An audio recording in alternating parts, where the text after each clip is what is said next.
Hello everyone. In today's class, we are going to discuss one of the most important and frequent asked topics in all nursing officers exam, which is tracheostomy. ट्रेकेओस्टमी एक surgical procedure है जो critical care area में use किया जाता है। इसमें basically एक artificial opening बनाई जाती है ट्रैकिया में थ्रू द एंटीरियर जो हमारा नेक होता है, एंटीरियर नेक वॉल होता है, वहाँ पे ओपनिंग क्रिएट की जाती है जो सीधे ओपन कहाँ होती है, ट्रैकिया में होती है, ताकि जो पेशेंट का एयरवे है उसको हम पेटेंट बनाए रखें। Why tracheostomy is important. हम ट्रेकेओस्टमी क्यों करते हैं? सिर्फ हमारा एक ही पर्पस है ताकि हम वेंटिलेट कर सके पेशेंट को। हम वेंटिलेटर से भी तो कर सकते हैं, इंट्यूबेशन के थ्रू भी तो कर सकते हैं, लेकिन हम ट्रेकेओस्टमी को ऑप्ट क्यों करते हैं? तो देखिए, इसे समझने के लिए हमें ये समझना पड़ेगा कि एंडोट्रेकियल इंट्यूबेशन में मेनली क्या होता है। एंडोट्रेकियल इंट्यूबेशन में हम क्या करते हैं, एंडोट्रेकियल ट्यूब को हम ट्रेकिया में इंसर्ट करते हैं। उस कंडीशन में हम इंसर्ट करते हैं जिस कंडीशन में पेशेंट किसी भी पैथोलॉजी की वजह से, किसी भी कंडीशन की वजह से पेशेंट सेल्फ ब्रीथ नहीं कर पाता है, इफेक्टिव ब्रीथिंग नहीं कर पाता है। उस कंडीशन में हम क्या करते हैं, इंट्यूबेशन करते हैं। ठीक, इंट्यूबेशन करते वक्त और इंट्यूबेशन के बाद हमें बहुत सारी चीज़ों का ध्यान देना पड़ता है। लाइक पेशेंट सेडेशन पे है या नहीं है। ऐसा तो नहीं है पेशेंट कॉन्शियस हो रहा है, सेल्फ ब्रीथ स्टार्ट कर दे रहा है। सेल्फ ब्रीथिंग अगर इनिशिएट कर दे रहा है तो उसके अलग मेथड होते हैं कि किस तरीके से हम पेशेंट को एक्सट्यूबेट कराते हैं। बट इन केस कि पेशेंट प्रोलॉन्ग नीडेड है उसको वेंटिलेशन की और वो सेल्फ ब्रीथ नहीं कर सकता है, या ऐसी पैथोलॉजी है जिसमें पेशेंट को आर्टिफिशियल ब्रीथ की ज़रूरत होती है, तो उस कंडीशन में हम पेशेंट को वेंटिलेटर पे नहीं रख सकते हैं। क्यों नहीं रख सकते हैं? वेंटिलेटर तो डेली एक्टिविटी हैम्पर करेगा पेशेंट की। सेकेंडली, अगर पेशेंट कॉन्शियस होगा तो बहुत सारे फ्लैक्चुएशन देखने को मिलेगा, और मोस्ट इंपॉर्टेंटली उसको इन्फेक्शन होने के चांसेस हैं। इन्फेक्शन होने के चांसेस है क्यों? क्योंकि endotracheal tube as a foreign body act करती है जब ट्रैकिया के अंदर हम इसको इंसर्ट करते हैं। अब हमने ट्रैके के अंदर इंसर्ट किया है, हम वैसे तो प्रोटोकॉल होता है कि हमने इंट्यूबेट किया है तो हमें एक सर्टेन टाइम इंटरवल के बाद हमें उसको एक्सट्यूबेट करना है, री इंसर्शन करना है, जो हमारी ईटी ट्यूब होती है, ये सारे प्रोसीजर होते हैं, वो हम इंट्यूबेशन में पढ़ने वाले हैं। मैं यहाँ पे आपको ये बताने वाली हूँ कि इंट्यूबेशन से हम क्यों पेशेंट को ट्रेकेओस्टमी पे शिफ्ट करते हैं। तो ऐसे पेशेंट जिसको लॉन्ग टर्म के लिए वेंटिलेशन की नीड होती है, उन पेशेंट को हम क्या करते हैं, ट्रेकेओस्टमी पे शिफ्ट करते हैं। तो ट्रेकेओस्टमी बेसिकली क्या है, एक आर्टिफिशियल ओपनिंग होती है, हम ट्रेकिया में बनाते हैं through the anterior neck to maintain the patency of airway. Airway की पेटेंसी को मेंटेन करने के लिए हम एंटीरियर नेक पे एक सर्जिकल ओपनिंग, एक सर्जिकल स्टोमा बनाते हैं ट्रैकिया तक जाने के लिए, ताकि हम उसमें ट्रेकेओस्टमी ट्यूब का यूज़ करके पेशेंट को वेंटिलेट कर सकें। ओके, देखिए यहाँ पे जो ट्रेकेओस्टमी मैंने इमेज दिखा रखी है कि किस तरीके से ट्रेकेओस्टमी में अगर किसी पेशेंट में हुई है तो ट्रेकेओस्टमी वाला पेशेंट किस तरीके से दिखता है। ये हमारी ट्रेकेओस्टमी जो हमारी ट्यूब होती है वो है। ये मैं फर्दर आपको डिटेल में एक्सप्लेन करूँगी। ये देखिए, एंटीरियर जो नेक है उस पे क्या किया है, एक स्टोमा बनाया जिससे इस ट्यूब को हमने इंसर्ट किया है पेशेंट की ट्रैकिया में। इस इमेज में भी आप देख सकते हैं। तो क्या है, insertion of tube through the surgical creation stoma into the trachea. Trachea में सर्जिकली जो हमने स्टोमा बनाया है, वहाँ से जो हम ट्यूब इंसर्ट कर रहे हैं, उस प्रोसेस को हम ट्रेकेओस्टमी कहते हैं। ट्रैकिया और उसमें ऑस्टमी बनाना, आर्टिफिशियल ऑस्टमी बनाना, ओपनिंग बनाना, उसको हम ट्रेकेओस्टमी कहते हैं। यानी ट्रैकिया में किसी भी टाइप से, किसी भी पैथोलॉजी की वजह से हम ऑस्टमी क्रिएट करते हैं तो उसे हम ट्रेकेओस्टमी बोलते हैं। ट्रेकेओस्टमी समझने के लिए आपको ये मालूम होना चाहिए कि ट्रैकिया क्या होता है, ट्रैकिया में कितने रिंग्स प्रेजेंट होते हैं, कार्टिलेज क्या होता है, हाइयोइड बोन क्या होती है, थायराइड कार्टिलेज क्या होता है। ये सारी बेसिक एनाटॉमी आपको पता होनी चाहिए। यहाँ पे मैंने मेंशन की है, आप इसका स्क्रीनशॉट ले सकते हैं। ये जो डायग्राम है वो ट्रैकिया का डायग्राम है। बेसिकली हमारा 10 to 12 सेंटीमीटर ये लंबा होता है। इसकी लेंथ की अगर बात करें, और हाइलाइन कार्टिलेज से ये मिलकर बना हुआ होता है। ठीक है, यहाँ पे जो पहली कार्टिलेज होती है, क्रिकॉइड कार्टिलेज जिसको बोलते हैं, इसमें से सब यही एक कार्टिलेज होती है जो कंप्लीट रिंग में प्रेजेंट होती है। बाकी जो रेस्ट ऑफ दी कार्टिलेजेस होती हैं वो हाफ प्रेजेंट होती है, यानी आगे की तरफ रिंग में प्रेजेंट होंगी, सॉरी हाफ रिंग में प्रेजेंट होंगी, पीछे की तरफ ये मसल से क्या होती है, जाके फ्यूज हो जाती हैं। Right, now what are the guidelines. क्या गाइडलाइंस होती है किसी को ट्रेकेओस्टमी पे शिफ्ट करने के लिए? तो गाइडलाइन क्या करती है, if the patient required artificial airway, remember artificial airway for the longer than 14 days initiate tracheostomy. अगर किसी पेशेंट को 14 दिन से ज़्यादा वेंटिलेशन यानी आर्टिफिशियल एयरवे की नीड होती है तो हम उसे ट्रेकियोस्टमी पे शिफ्ट कर देते हैं। ठीक है, अगर पेशेंट इंटुबेटेड है 14 दिन से ज़्यादा तो हम प्लान कर सकते हैं उसे ट्रेकियोस्टमी पे शिफ्ट करने के लिए। या फिर कोई ऐसी पैथोलॉजी है जिसके बारे में हमें मालूम है कि पेशेंट को लॉन्गर नीड होगी एयरवे के लिए, आर्टिफिशियल एयरवे के लिए, तो उसके लिए भी हम इलेक्टिव ट्रेकियोस्टमी के लिए प्रोसीड कर सकते हैं, राइट। क्या इंडिकेशंस हो सकते हैं अगर ट्रेकियोस्टमी करनी है पेशेंट की, तो क्या हमारे पास इंडिकेशन होने चाहिए। इसके लिए हमें 5 R याद रखने हैं। पहला, रिस्पिरेटरी डिस्ट्रेस है अगर, या ऑब्स्ट्रक्शन है पेशेंट को। सेकेंडली, फेलियर है अगर, या रिस्पिरेटरी पैरालिसिस है यानी डायफ्राम में पैरालिसिस है, तो उस कंडीशन में अगर कोई ऑब्वियस सिक्रीशन, बहुत ज़्यादा सिक्रीशन आ रहा है पेशेंट को और उससे एस्पिरेशन के चांसेस अगर हो रहे हैं पेशेंट को, तो उस कंडीशन में भी हम ट्रेकियोस्टमी करेंगे। डेड स्पेस को रिमूव करने के लिए ट्रेकियोस्टमी करेंगे। डेड स्पेस बेसिकली एक ऐसी जगह होती है हमारे लंग्स में जहाँ पे जो गैस होती है वो ट्रैप हो जाती है और वहाँ पे कोई गैसेस एक्सचेंज नहीं होता है। उसको रिड्यूस करने के लिए भी हम ट्रेकियोस्टमी परफॉर्म कर सकते हैं। ठीक है, अदर क्या कंडीशन हो सकती है, न्यूरोमस्कुलर कोई डिजीज है, सबग्लॉटिक स्टेनोसिस है, या इनटॉलरेंस है अगर ईटी के लिए, या ईटी फेल्योर हो जा रहा है, इंटुबेशन फेल्योर है, या पेशेंट इनटॉलरेट कर रहा है, उस चीज़ को टॉलरेट नहीं कर पा रहा है, तो उस कंडीशन में भी हम ट्रेकियोस्टमी ट्यूब का इंसर्शन करेंगे पेशेंट में, right. What are the types क्या है, तो टाइप्स देखिए ये कुछ बेसिस पे डिवाइडेड है। पहला, सिचुएशनल पे कैसे ट्रेकियोस्टमी डिवाइडेड है। सिचुएशनल या तो इमरजेंसी कंडीशन हो सकता है या प्रोफाइलेटिक हो सकता है। इमरजेंसी कंडीशन का मतलब ऐसा है कि पेशेंट हमारे पास आ रहा है और हम उसका इंटुबेशन कर रहे हैं, इंटुबेट नहीं हो पा रहा है पेशेंट, और हम देन एंड देयर हम क्या करेंगे, वहाँ पे ट्रेकियोस्टमी परफॉर्म कर देंगे। इमरजेंसी कंडीशन में किसी भी टाइप का हमें कंसेंट की नीड नहीं होती है। जबकि प्रोफाइलेटिक जो होती है वो प्लान्ट ट्रेकियोस्टमी होती है, इसमें कंसेंट भी होता है, पूरी प्रोग्नोसिस जो होती है पेशेंट की वो एक्सप्लेन की जाती है, मतलब ये बिल्कुल इन्फॉर्मेशन के साथ होता है। जबकि इमरजेंसी में किसी भी इन्फॉर्मेशन की ज़रूरत नहीं है। हमारा जो फर्स्ट एफर्ट होगा वो पेशेंट को रेस्क्यू करने का होगा, पेशेंट को बचाने के लिए होगा। तो इमरजेंसी कंडीशन में हमें किसी भी कंसेंट की ज़रूरत नहीं होती है, ये सिचुएशनल होता है। ठीक है, देन साइट के बेसिस पे हमने डिवाइड किया high tracheostomy and low tracheostomy. ठीक है, हाई ट्रेकियोस्टमी बेसिकली कहाँ होता है, जो ट्रैकियल रिंग होती है जो मैंने बताया, उसमें C1 C2 पे जब इंसिजन हम लगाते हैं, वहाँ से हम जो हमारी टीटी ट्यूब इंसर्ट करते हैं, तो उसको हम हाई ट्रेकियोस्टमी कहते हैं, जो कि मोस्ट कॉमन है हमारा।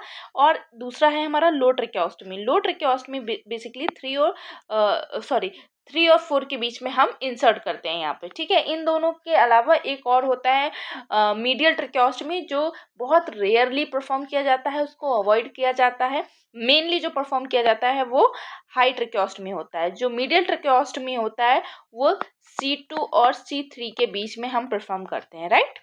देन ड्यूरेशन के बेसिस पे कैसे कैटेगराइज है, टेम्पररी एंड परमानेंट, कितना नीडेड है, कैसे नीडेड है पेशेंट को, क्या ड्यूरेशन के लिए नीडेड है, उस बेसिस पे भी हमने कैटेगराइज किया है। एग्जामिनेशन पॉइंट ऑफ व्यू से साइट इंपॉर्टेंट है कि कौन कौन सी साइट पे हम ट्रेकियोस्टमी परफॉर्म करते हैं। सेकेंडली, क्या मोस्ट कॉमन साइट होता है ट्रेकियोस्टमी के लिए, या फिर आपको ऑप्शन दिया जाएगा कि कौन से मोस्ट कॉमन ट्रेकियोस्टमी हम प्रेफर करते हैं, हाई ट्रेकियोस्टमी, लो ट्रेकियोस्टमी, मिडिल ट्रेकियोस्टमी, ये सारे आपको ऑप्शन दे दिए जाएंगे। ठीक है, तो उसमें आपको you will always opt high tracheostomy for the most common. Okay, then now anatomical landmark क्या है ट्रेकियोस्टमी के लिए, कहाँ पे हम इंसिजन लगाते हैं। तो इस इमेज में आप देख सकते हैं कि यहाँ पे थायराइड कार्टिलेज मैंने यहाँ पे शो किया हुआ है, देन क्रिकॉइड कार्टिलेज है, उसके ये बीच वाला छोड़ दीजिए अभी, और नीचे हमारा क्या है, सुप्रास्टर्नल नॉच। इन दोनों के बीच में हमको इंसिजन लगाना है। तो इंसिजन कहाँ लगाएंगे, जो क्रिकॉइड कार्टिलेज है उससे 1 से 1.5 सेंटीमीटर नीचे हम क्या करेंगे, इंसिजन लगाएंगे, और यहाँ से हम क्या करेंगे, अपने ट्रेकियोस्टमी जो प्रोसीजर है वो इनिशिएट करेंगे, right. Now what are the types of tracheostomy tube. Tracheostomy tube के क्या क्या टाइप्स हो सकते हैं, तो पहला है double lumen and single lumen. Second is fenestrated tube, non fenestrated tube. Third one is cuffed and non cuffed tube.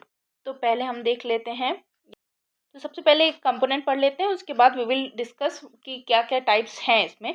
तो कंपोनेंट ये देखिए, हमारी ये ट्रेकियोस्टमी ट्यूब है। ट्रेकियोस्टमी ट्यूब को 3 कंपोनेंट्स में डिवाइड किया गया है, outer cannula, inner cannula and obturator. Okay, so outer cannula में बेसिकली क्या होता है, यहाँ पे हमारा पायलट बलून होता है, यहाँ पे हमारा बलून जो हम पायलट बलून से जो 5 ml इंसर्ट करते हैं, यहाँ पे जो एयर इंसर्ट करते हैं वहाँ से ये बलून इन्फ्लेट होता है। यहाँ पे टाई करने के लिए जो हमारी टाई होती है, यहाँ पे जो फ्लैप होता है, इसमें हम जो बाद में इंसर्ट करने के बाद हम क्या करते हैं, यहाँ से टाई को राउंड करके हम बांध देते हैं पेशेंट को, ताकि डिसलोकेट ना हो पाए, फिक्स करते हैं यहाँ पे बेसिकली।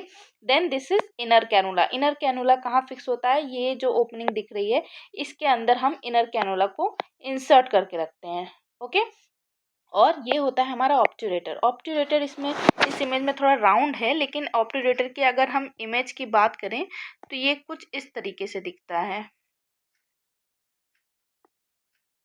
यस, ये ऐसा राउंड नहीं होगा, आगे से राउंड नहीं होगा, ये कुछ इस तरीके से दिखेगा ताकि ये एज अ गाइड वर्क करे। ठीक है, बेसिकली क्या होता है, ये जब भी हम ट्रेकियोस्टोमी परफॉर्म करते हैं और ट्यूब को एडवांस करते हैं अंदर की तरफ हम अपने ट्रैकिया में, तो ये हमें एक स्मूथ टिप और पैसेज भी प्रोवाइड करता है। आगे का एरिया कैसा है, नैरो है बट ब्लेंडेड है, ऐसा नहीं है ये शार्प एरिया है। ठीक है, राउंडेड है, इस वजह से यहाँ पे राउंड दिखा दिया गया, बट एग्जैक्टली राउंडेड नहीं होता है। आगे से थोड़ा सा ऐसे, लाइक अगर हम ये ऐसे ड्रॉप होती है ना, ड्रॉप को हम उल्टा कर दे तो कैसे दिखाई देगा हमको, लाइक दिस दिखाई देगा, बट ये शार्प नहीं एरिया होता है, ब्लेंडेड एरिया होता है। और ये आगे से हमें ट्यूब जब एडवांस हम करते हैं आगे की तरफ, तो ये हमारे हेल्पफुल होता है एडवांसमेंट के लिए, राइट। और इससे जो होता है पॉसिबल इंजरीज जो होती हैं वो प्रिवेंट हो जाती हैं। ट्रैकिया के अंदर एक तो फॉरेन बॉडी हम डालें, ये फॉरेन बॉडी तो है, हाँ हम यूज़ के लिए डाल लें, बट ये वर्क तो फॉरेन बॉडी की तरह करेगा, तो ये आगे जाके टीयर ना कर दे या फिर इंजरी ना कॉज कर दे, इसलिए इसका जो सरफेस होता है वो इस तरीके का होता है, जो स्ट्रक्चर होता है वो इस तरीके का होता है, राइट। अच्छा, जब भी ऑब्टूरेटर को हम इंसर्ट करते हैं, जब भी हम इंट्यूबेशन करते हैं, तो ये जो हमारा ऑब्टूरेटर होता है, जो थर्ड कंपोनेंट है, इसको हमेशा बेड साइड रखना होता है। क्यों बेड साइड रखना होता है, जब हम नर्सिंग मैनेजमेंट पढ़ेंगे तो हम इसके बारे में जानेंगे। ठीक, फिर inner cannula, yes, inner cannula कहाँ फिक्स होता है, इनर कैनुला जो आउटर कैनुला के अंदर, जो सपोज ये आउटर कैनुला है, आउटर कैनुला के अंदर हम इनर कैनुला फिक्स करके रखते हैं। ये किस लिए फिक्स करके रखते हैं, देखिए अब ये जो ट्यूब्स होती हैं ना, वो कैसी होती हैं, इसको एक बार हमने इम्प्लांट लगा दिया एक तरीके से, तो बार बार हम इसको रिमूव नहीं कर सकते हैं। ये इन्फेक्शन कॉज कर सकता है, इंजरी कॉज कर सकता है। ठीक है, तो ये सारी चीज़ों को हम बार बार लगा के निकाल नहीं सकते हैं।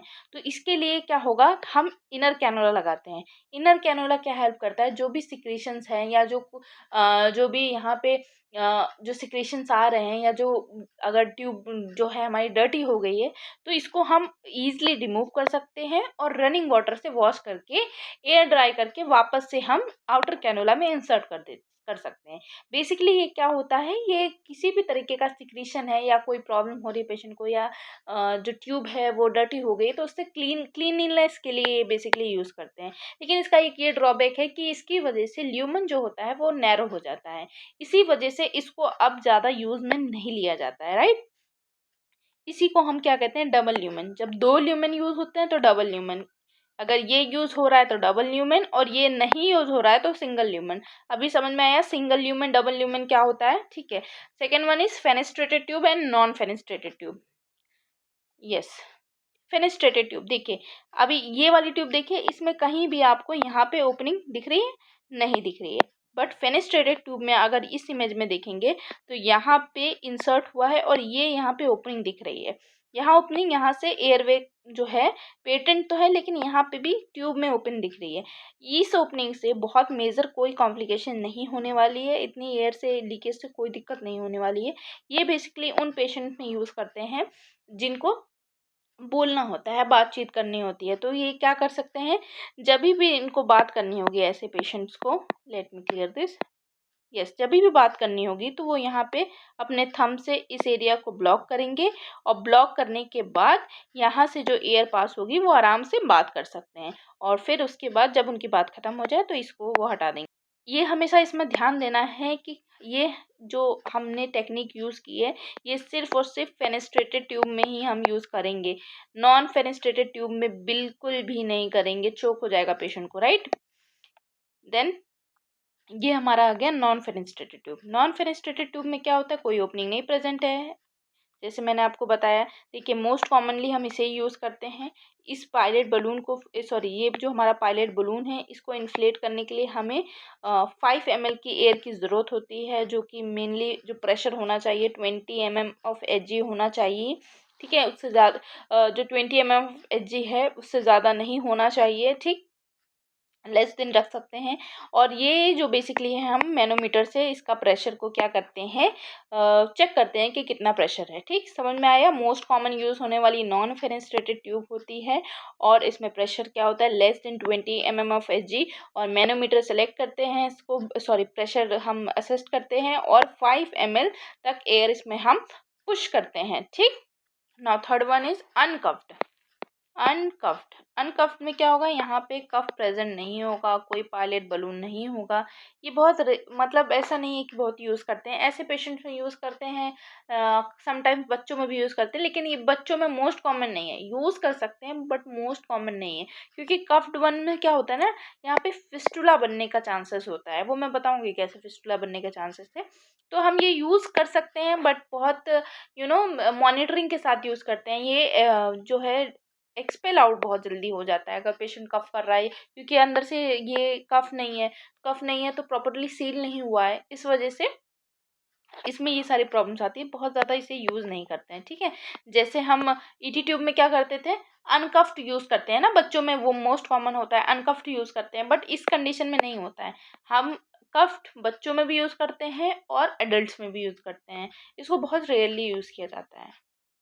Okay, what are the complication. Complication में इमीडिएट कॉम्प्लिकेशन में जब भी हम इंसिजन लगाएंगे तो यस हेमरेज होगा, एस्पिरेशन हो सकता है, एम्बोलिज्म हो सकता है, किसी भी कॉज की वजह से हो सकता है कि एयर एक्सेसिव अमाउंट में चले जाए। ठीक है, प्रोसीजर में यस प्रोसीजर फेलियर हो सकता है, इतना इंपॉर्टेंट नहीं है। आपको क्या याद रखना है, हाँ डिस्फेजिया हो सकता है पेशेंट को, और क्या याद रखना है आपको, इन्फेक्शन हो सकता है, ट्रैकियल नेक्रोसिस याद रखना है, ट्रैक्यू आर्टेरियल फिस्टुला इंपॉर्टेंट है, ट्रैक्योइसोफिकल फिस्टुला इंपॉर्टेंट, आपको ये याद रखना है।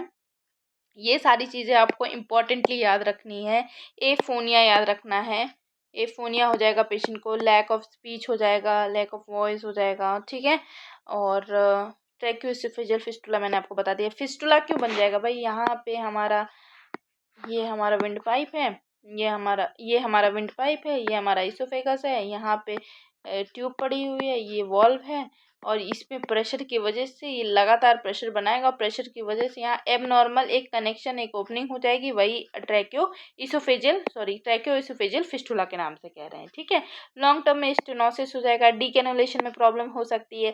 जैसे मान लीजिए ये यहाँ पे ओपनिंग है, यहाँ पे ट्यूब फिक्स है, तो धीरे धीरे यहाँ पे मान लीजिए हमने चेंज नहीं किया तो स्किन का फॉर्मेशन हो गया है, यहाँ पे स्किन हील हुई तो डी कैनुलेशन में प्रॉब्लम हो सकती है। ट्रैक्योक्यूटेनियस फिस्टुला बन सकता है इसमें। ठीक है, तो इसमें आपको मेनली ये सारी चीज़ें जो मैंने अभी आपको बताई है ये याद रखनी है आपको, राइट। और मोस्ट फ्रीक्वेंट क्वेश्चंस उसी से पूछे जाते हैं, किससे, हमारे नर्सिंग मैनेजमेंट से पूछे जाते हैं। ठीक है, अपनी नेक्स्ट वीडियो में पढ़ने वाले हैं। इस वीडियो में हमने सिर्फ इतना पढ़ा है और वो वीडियो बहुत ही इंपॉर्टेंट होने वाली है। क्यों, क्योंकि मैक्सिमम क्वेश्चन वहीं से पूछे जाते हैं। We all are nursing officer, और नर्सिंग ऑफिसर की क्या रोल एंड रिस्पॉन्सिबिलिटी होती है आफ्टर ट्रेक्योस्टमी, ड्यूरिंग ट्रेक्योस्टमी, ये हमें पढ़ना बहुत इंपॉर्टेंट है। और हर एग्जाम में इससे 1 से 2 क्वेश्चन ज़रूर पूछे जाते हैं। अगर ट्रिकोस्टमी आ जाएगा तो नर्सिंग मैनेजमेंट से क्वेश्चन आना ही आना है।